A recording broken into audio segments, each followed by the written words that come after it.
యూట్యూబ్లో మీరు చూడండి, చాలా మిస్ అయినవి దాంట్లో చూసుకో. ఓకే. సో ఎక్కడి వరకు చెప్పుకుంటున్నాం? వశిష్ఠుడు చెప్తున్నాడు రాజభవనంలో అందరూ ఋషులు, మునులు, రాజులు అందరు ఉన్నారు అందులో. సో శ్రీరామచంద్రుడికి అక్కడ జ్ఞానబోధ చేస్తున్నాడు వశిష్ఠుడు. సో అది చెప్పుకుంటున్నాం మనం. సో వశిష్ఠుడు ఇంకా ఇలా కొనసాగిస్తా ఉన్నాడు. ఇక నిన్న చెప్పిండు, ఇవాళ కూడా కొనసాగిస్తా ఉన్నాడు. సో ఇక్కడ ఏదంటే మన సెల్ఫ్ ఎఫర్ట్ అనేది, పురుష ప్రయత్నం అనేది, అంటే మనం సొంతంగా ప్రయత్నం చేసేది మూడింటి మీద ఆధారపడి ఉంటది.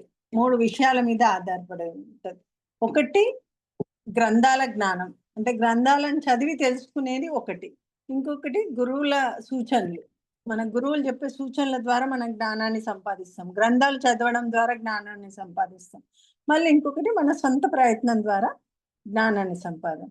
సో ఇక్కడ విధి అనేది లేదు, అసలు విధి అనేది ప్రవేశించదు. ఎందుకంటే మోక్షాన్ని కోరుకునేవాడు ఒక అపవిత్రమైన మనస్సును నిరంతరం ప్రయత్నం ద్వారా మార్చే ప్రయత్నం చేస్తూ ఉంటాడు. ఇదే అన్ని గ్రంథాల సారాంశం. మన మనసు ఎట్లయినా అపవిత్రమై ఉంటుంది, దాన్ని పవిత్రంగా చేసుకోవడం ప్రతి గ్రంథంలో ఉన్న సారాంశం అదే అన్నమాట. సో ఒక జ్ఞానవంతుడికి తెలుసు తన ప్రయత్నాల ఫలితము. సో మనం ఎంత ప్రయత్నం చేస్తే మన ప్రయత్నాలకు అనుగుణంగా రిజల్ట్ అనేది ఉంటుంది. సో విధి లేదా దేవుడు దాన్ని వేరే విధంగా నిర్దేశించాడు. మొత్తం మన సెల్ఫ్ ఎఫర్ట్ మీదే ఆధారపడి ఉంటుంది. మనం ఎంత సెల్ఫ్ ఎఫర్ట్, మనం ఎంత ప్రయత్నము, ఎంత కష్టపడితే దానికి తగ్గ ఫలితం అనేది వస్తుంది. సో నీ కష్టంలో కూడా స్వార్థం ఉండొద్దు. సో స్వార్థంతో కష్టపడకండి, ఇష్టంతో కష్టపడండి. పని చేసే పని పట్ల విధేయత ఉండాలి. అట్లా చేసినప్పుడు తప్పకుండా మనకు ఏం లభించాలో అదే లభిస్తుంది. మనిషికి ఇక్కడ మనం ఎంత సొంత ప్రయత్నం చేసి మనం సాధించాలనుకుంటే ఇక్కడ ఏం లభించాలో మనకు అదే లభిస్తుంది అనమాట. ఎప్పుడైతే మనము అసంతృప్తిలో మునిగిపోయి ఉన్నాం అనుకోండి, మనమే సంతోషంగా లేము, మనం అసంతృప్తితో ఉన్నాం.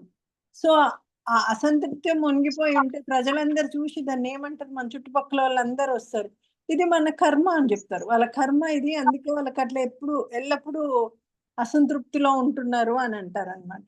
ఇది స్పష్టంగా ఉంటది. అందుకే బాల్యం నుండే మనం చిన్నగా ఉన్నప్పటి నుంచే మంచి గ్రంథాలను అభ్యసించడం జాగ్రత్త. ఇప్పుడు మీరు పెద్దవాళ్ళు ఉంటారు, చిన్న చిన్న పిల్లలందరూ మీకు చాలా మంది చిన్న పిల్లలు ఉన్న వాళ్ళు ఉన్నారు. పిల్లల్ని చిన్నప్పటి నుంచే మంచి ఒక జ్ఞానంలో పెట్టాలి. వాళ్ళకి భగవద్గీత చెప్పడం, చిన్న చిన్న బుక్స్ ఉంటాయి. ఆ బుక్స్ అందులో ఉండే బొమ్మల కన్నా వాళ్ళు ఇష్టపడతారు. వాళ్ళకి భగవద్గీత, రామాయణము. నేను I use to tell my children, చిన్నగా ఉన్నప్పుడు వాళ్ళకి రోజు ఒక స్టోరీ కంపల్సరీ పడుకునేటప్పుడు చెప్పేది. అది విని పడుకునే వాళ్ళిద్దరు. సో చెప్పకపోతే అమ్మ ఈరోజు చెప్పు చెప్పు చెప్పు పని ఉందమ్మా, ఈరోజు వద్దు రేపు చెప్తా అని పిల్లలతో అంటే వాళ్ళు వినేవాళ్ళు కాదు. తప్పకుండా చెప్పి అంటే మనం అట్లా వాళ్ళని ఒక మంచి మార్గంలోకి అట్లా బాల్యం నుండే తీసుకురావాలి పిల్లల్ని. గ్రంథాలను జాగ్రత్తగా అధ్యయనం చేయడం, మంచి అసలు అందరు మంచి మిత్రులు ఉన్నారా లేదా చూసుకోవడం, పవిత్రుల సహవాసం చేయడం, ఇవన్నీ ఇవన్నీ ఒక మంచి మన సెల్ఫ్ ఎఫర్ట్ తోటి మోక్షానికి ప్రయత్నించాలన్నమాట. చిన్నప్పటి నుంచే వాళ్ళను ఆ మోక్ష మార్గంలోకి తీసుకొచ్చే ప్రయత్నం మనం చేస్తూ ఉండాలన్నమాట. సో ఉదాహరణకు చూడండి, ఒక యువకుడు ఉన్నాడు అనుకోండి. యువకుడిని కొంతమంది జ్యోతిష్కులు ఉంటారు. వాళ్ళు ఏమంటారు, నువ్వు గొప్ప పండితుడు ఇవి అవుతావు అని చెప్పిండు జ్యోతిష్యం. చెప్పినప్పుడు ఆ యువకుడు ఏమి సెల్ఫ్ ఎఫర్ట్ పెట్టలేదు అనుకోండి, ఏమి అభ్యసించలేదు. అప్పుడు వెంటనే ఆయన ఏమన్నా విద్వాంసుడు అవుతాడా? గొప్ప విద్వాంసుడు అయితే కాదు కదా, పెద్ద పండితుడు అవుతాడా? కాదు.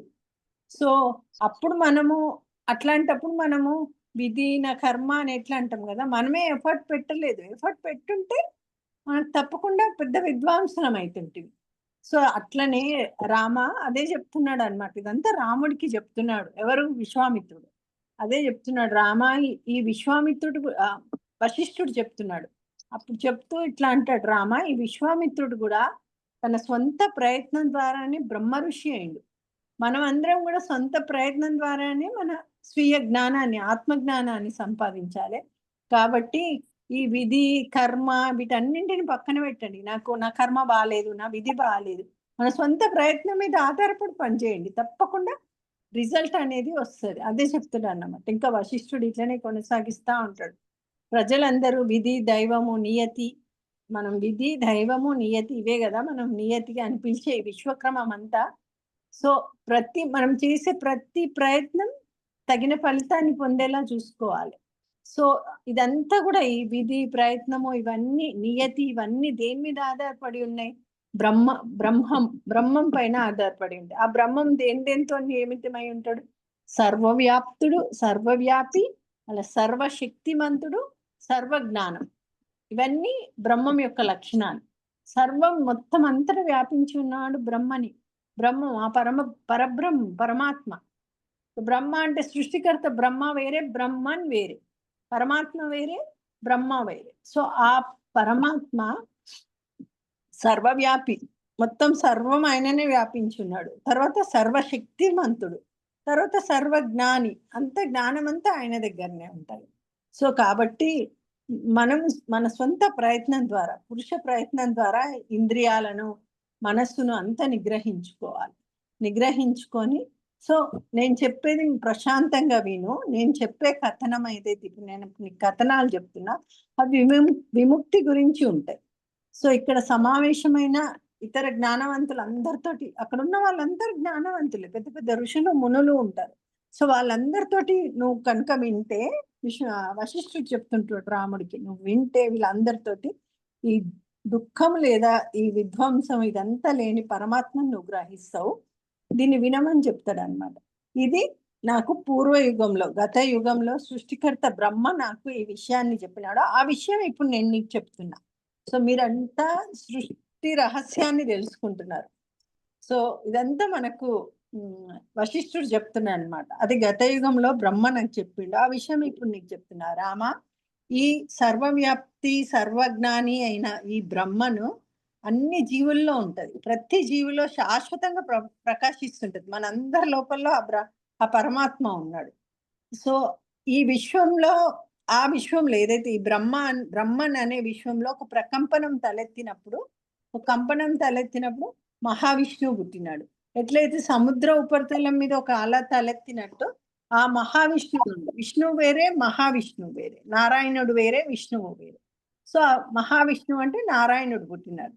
ఆ సముద్ర ఉపరితలం మీద అల తలెత్తినప్పుడు ఆ విష్ణువు నుండి, ఆ మహావిష్ణువు నుండి, ఆ నారాయణుడి నుండి సృష్టికర్త బ్రహ్మ మరియు విష్ణువు ఇద్దరు జన్మించినారు. అప్పుడు ఈ బ్రహ్మ ఏం చేసినాడు? బ్రహ్మ పని బ్రహ్మ, విష్ణు పని విష్ణువు. బ్రహ్మ పని ఏంటి? సృష్టించడం. సృష్టికర్త పని సృష్టిని ఉద్భవింపజేయాలి. సో అప్పుడు బ్రహ్మ ఏం చేసిండు? విశ్వంలో లెక్కలేనన్ని రకాల జీవులను, నిర్జీవులను, చైతన్యవంతులను వీటన్నిటిని సృష్టించడం ప్రారంభించిండు బ్రహ్మ. తర్వాత అప్పుడు విశ్వం ఎట్లా ఉందంటే, వినాశనానికి ముందు ఎట్లా ఉండేనో అట్లనే ఉంది. సో అట్లాంటి విశ్వాన్ని పుట్టించిండు సృష్టికర్త. విశ్వంలోని అన్ని జీవులు వ్యాధికి, మరణానికి, బాధలకు వీటన్నిటికీ గురవుతున్నాయని చూసిండు. బ్రహ్మనే సృష్టించిండు ఆయన. వీళ్ళందరూ బాధలు పడుతున్నారు అని కూడా ఆయననే చూస్తున్నాడు. సో చూసి ఆయన హృదయంలో ఒక కరుణ పుట్టింది అనమాట. సో వీళ్ళని మరి ఈ జీవులను వీటన్నింటి నుండి దూరంగా నడిపించే మార్గాన్ని ఏర్పాటు చేయాలి అని ప్రయత్నిస్తాడు అనమాట. ఆపై అతను తీర్థయాత్ర కేంద్రాలను, తపస్సులను, తర్వాత దాన ధర్మాలు, సత్యము, ధర్మబద్ధమైన ప్రవర్తన, ఇవన్నింటి గొప్ప ధర్మాలన్నింటినీ స్థాపించిండు. ఆయననే స్థాపించిండు అవన్నీ. కానీ ఇవన్నీ సరిపోలేదు. ఇవన్నీ బాధ నుండి కేవలం తాత్కాలిక ఉపశమనం మాత్రమే ఇస్తున్నాయి. ఇప్పుడు మనం ఎంత గుళ్ళకు పోయినా, గోపురాలకు పోయినా అంత పోతాం, అన్ని కొబ్బరికాయలు కొట్టొస్తాం, అన్ని చేస్తాం. కానీ మనకి ఎట్లా ఉంటది? ఓన్లీ తాత్కాలిక ఉపశమనం మాత్రమే కలుగుతుంది అనమాట. పర్మనెంట్ గా దుఃఖం నుంచి విముక్తి కాలేవు. అదే అనుకుంటాడు, ఇదంతా దుఃఖం నుండి పర్మనెంట్ గా విముక్తినిస్తలేవు. సో ఇట్లా ఆలోచిస్తా ఉంటాడు బ్రహ్మ. ఇప్పుడు ఏం చేద్దాం వీళ్ళకి ఎట్లా పర్మనెంట్ గా దుఃఖం నుంచి, ఎట్లా మనుషులను పర్మనెంట్ దుఃఖం నుంచి ఎట్లా విడుదల చేయాలి? అప్పుడు అట్లా ఆలోచిస్తూ సృష్టికర్త ఏం చేసిండంటే నన్ను ఉనికిలోనికి తెచ్చుకున్నాడు. నన్ను అంటే అక్కడ వశిష్ఠుడు చెప్తుండ్రు కదా రామచంద్రుడికి. సో వశిష్ఠుడు చెప్తుండ్రు, నన్ను ఉనికిలోకి తీసుకొచ్చిండు. అతను అప్పుడు నన్ను తన వైపుకి లాక్కొని నా హృదయం మీద ఒక అజ్ఞానము అనే ఒక తెరను కప్పేసింది. వశిష్ఠుని దగ్గరకు తీసుకొని, ఎందుకంటే వశిష్ఠుడు అప్పుడే సృష్టికర్త బ్రహ్మ నుంచే పుట్టిండు కనుక ఆయన వెరీ ప్యూర్. మొత్తం జ్ఞానంతోని పుట్టిండు. ఆయనకి ఇంప్యూరిటీ లేదు. సో, ఆయనకు కష్టం ఎట్లా తెలుస్తది? ప్యూర్ ఉన్నోళ్ళకు వాళ్ళ కష్టం తెలవదు. సో, ఆయనకు కష్టం తెలవాలంటే ఆయనకు అజ్ఞానం అనేది రావాలి. సో, అజ్ఞానం అనేది రావడానికి అజ్ఞానం అనే ఒక తెరని కప్పిండనమాట. తక్షణమే అప్పుడు వశిష్ఠుడు నా గుర్తింపుని మర్చిపోయినా, నా స్వభావాన్ని మర్చిపోయి నేను కంప్లీట్ అజ్ఞానంలో చిక్కుకుపోయినా, దుఃఖంలో చిక్కుకుపోయినా, అప్పుడు దుఃఖం నుండి బయటపడే మార్గాన్ని చూపించమని మళ్ళీ నేను బ్రహ్మని కోరుకున్నా. బ్రహ్మ తన తండ్రి. ఇప్పుడు వశిష్ఠుడి తండ్రి ఎవరు? బ్రహ్మని. బ్రహ్మ నుంచే పుట్టిండు. సో, తన సొంత తండ్రిని వేడుకున్నాడు. అప్పుడు వశిష్ఠుడు చాలా దుఃఖంలో మునిగిపోయి ఉంటాడనమాట. నేను ఏం చేయలేకపోయినా, మరి ఏం చేయడానికి కూడా ఇష్టపడలేదు నేను. చాలా సోమరితనంగా, నిష్క్రియత్వంగా ఉన్నా నేను. సో, అప్పుడు కొడుకు ప్రార్థనకు ప్రతిస్పందనగా నా తండ్రి నాకప్పుడు నిజమైన జ్ఞానాన్ని వెల్లడించిండు. అప్పుడు అతను ఆయన మీద అజ్ఞానపు తెరను తొలగించేస్తాడనమాట. తొలగించేసి అప్పుడు సృష్టికర్త నాతోటి ఇట్లా అన్నాడు. ఏమని అంటే, "నా పుత్రుడా, నేను నీ జ్ఞానాన్ని కప్పి ఉంచి, ఆ జ్ఞానం యొక్క మహిమ నీకు తెలియజేయటట్టు నేను చేసిన. ఇప్పుడు దీన్ని ప్రజలందరికీ వెల్లడించు ఈ జ్ఞానాన్ని. ఈ జ్ఞానంతోటి సన్నద్ధమైన రాముడు, నేనిక్కడ ఉన్నాను. సృష్టి ముగింపు వరకు నేనిక్కడే ఉంటాను. రామా, నువ్వు ఈ జ్ఞానం వినడానికి సన్నద్ధమైనవు. నేనిప్పుడు ఇక్కడ ఉన్నా. మళ్ళీ సృష్టి ముగింపు వరకు నేనిక్కడే ఉంటా" అని తెలియజేసిండనమాట. అందుకే వశిష్ఠుడు ఎప్పుడు ఉంటాడో అంటాడు. ఆయన జీవిత కాలం ఎన్ని సంవత్సరాలో మనకు తెలవదు. ఎప్పుడు ఎల్లప్పుడూ ఆయన ఉంటనే ఉంటాడు ప్రతి యుగంలో. సో, వశిష్ఠుడు ఇంకా ఇట్లా కొనసాగిస్తా ఉంటాడు. సో, ప్రతి యుగంలా సృష్టికర్త హ్మ్. అందరికీ ఆధ్యాత్మిక బ్రహ్మ. సృష్టికర్త ఎవరు? బ్రహ్మ. బ్రహ్మ మనందరికీ ఆధ్యాత్మిక జ్ఞానం కలగడానికి, జ్ఞానోదయం కోసం కొంతమంది ఋషులు, కొంతమంది గురువులను సృష్టిస్తాడనమాట. అట్లనే వాళ్ళతో పాటు నేను గూడా ఉండాలని. అంటే వశిష్ఠుడు నేను గూడా ఉండాలని కోరుకున్నాడు. అందుకే అందరూ మళ్ళీ ఇప్పుడు ఇది అందరిని అజ్ఞానం నుంచి తొలగించడానికి ఋషులను, తర్వాత గురువులను వశిష్ఠుడు ప్రతి యుగంలో ఆయన ఉంటనే ఉంటాడు. సో, వీళ్ళందరూ ఉంటాడు. అట్లనే మళ్ళీ సరే మనుషులందరికీ ఒక్క ఆత్మజ్ఞానమే గాదు గదా! ముఖ్యం వాళ్ళ లౌకిక విధులను గూడా నిర్వర్తించాలి. సో, వాటిని నిర్వర్తించడానికి బ్రహ్మ ఏం జేసినాడంటే కొన్ని కొన్ని ప్రాంతాలకు రాజులను సృష్టించిండు. అయితే రాజులు రాజులను సృష్టించగానే రాజులేం జేసినారు వాళ్ళు? వాళ్ళకి అధికారము, ఆనందము అవన్నీ కోరికతోటి వాళ్ళందరూ చెడిపోతారు. చెడిపోయి వాళ్ళ వ్యక్తిగత ప్రయోజనాల కోసం యుద్ధాలు ఇవన్నీ దారి తీస్తాయన్నమాట. ఇదంతా వాళ్ళకి పశ్చాత్తాపం కలుగజేస్తది. ఇదేంటి మేము పుట్టడం ఏంటి? వీళ్ళందరిని ఉద్ధరించడము, మళ్ళీ వాళ్ళకు రాజకాంక్ష ఎక్కువైతది. వేరే వాళ్ళ రాజ్యాలను దోచుకోవడము.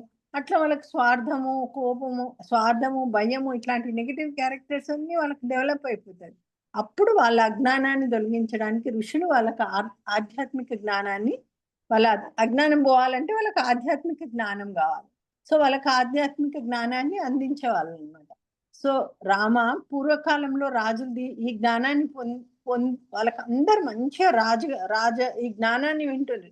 అందుకే అప్పుడు ఈ ఆత్మవిద్యను మామూలుగా ఆత్మవిద్య అనకపోదురు. రాజవిద్య అని పిలుస్తుండ్రు.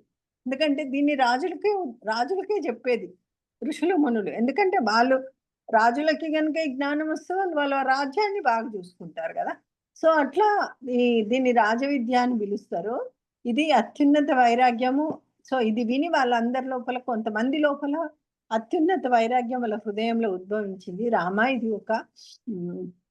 మామూలుగా ఒక ఒక మామూలుగా ఒక మనం ఎట్లా వైరాగ్యానికి గురి అయితాం? ఏదైనా ఒక సందర్భం మనమన్నీ మంచిగా జరగాలనుకుంటాం. అట్లా జరగలేదనుకోండి ఆటోమేటిక్‌గా వైరాగ్యం వస్తది. నీకొచ్చిన వైరాగ్యం అట్లాంటిది కాదు. ఆహ్, సో, నీకొచ్చిన వైరాగ్యము ఒక సందర్భం మీద ఆధారపడా, లేకపోతే కొన్ని అసహ్యకర కారణాల వల్లనో ఉద్భవించింది గాదు. ఇది నీకు భగవంతుని దయ వల్ల వచ్చింది. సో, భగవంతుని ఈ దైవ కృప వలన హృదయంలో ఏర్పడిన ఈ ఖచ్చితమైన వైరాగ్యం అనేది నీ నుంచి తొలగిపోతది. సో, దీనికోసం నీకు అత్యున్నత జ్ఞానం అనేది ఉద్భవించాలి నీ లోపల. ఒక వ్యక్తికి అత్యున్నత జ్ఞానం గనుక ఉదయించకుండా మరణించిండనుకో, మరణిస్తే ఆ వ్యక్తి జనన మరణ చక్రంలోనే తిరుగుతా ఉంటాడు. ఎప్పుడైతే ఈ అత్యున్నత జ్ఞానాన్ని తీసుకొని మనం మరణించినాం అనుకోండి, మనకి జనన మరణ చక్రం నుంచి ముక్తి అనేది దొరుకుతుంది. ప్రార్థన చెయ్యు. జ్ఞానం యొక్క నా వివరణను మొత్తం చాలా కాన్సన్ట్రేటెడ్ మనస్సుతోటి, మంచి కేంద్రీకృతమైన మనస్సుతోటి వినండి. ఈ అజ్ఞానం అనేది ఈ జ్ఞానం అనేది అజ్ఞానం అనే అడవిని మీ లోపల నాశనం చేస్తుంది. మనిషి అడవిలో తిరుగుకుంటా ఈ అజ్ఞానం అనే అడవిలో తిరుగుతా అంత గందరగోళము, అంత అంతులేని బాధలకు లోనవుతున్నాడు. కాబట్టి జ్ఞానోదయం పొందిన గురువుని సంప్రదించి మనం సరైన వైఖరితోటి సరైన ప్రశ్న అడగడం ద్వారా అప్పుడు అది మన ఉనికిలో కూడా అంతర్భాగంగా మారుతుంది. దీని నుంచి ఎట్లా బయటపడాలా అనేది మనకు వశిష్ఠుడు తెలియజెప్తున్నాడు అన్నమాట. So this is the story. So ఇంకా ముందు ముందు చాలా మనం ఇంకా వైరాగ్య ప్రకరణంలోనే ఉన్నాం. 6 ప్రకరణాలు ఉంటాయి. అన్ని ప్రకరణలు నెక్స్ట్ ఉత్పత్తి ప్రకరణం ఉంటది. దాంట్లో ఎట్లా అవన్నీ చెప్తా ఉంటారు అన్నమాట. జై గురుదేవ్. జై గురుదేవ్. సరే మహేందర్ కొంచెం ఎక్స్ప్లెనేషన్ చెప్పు ఒక్కసారి క్రిస్పీ 5 minutes లో.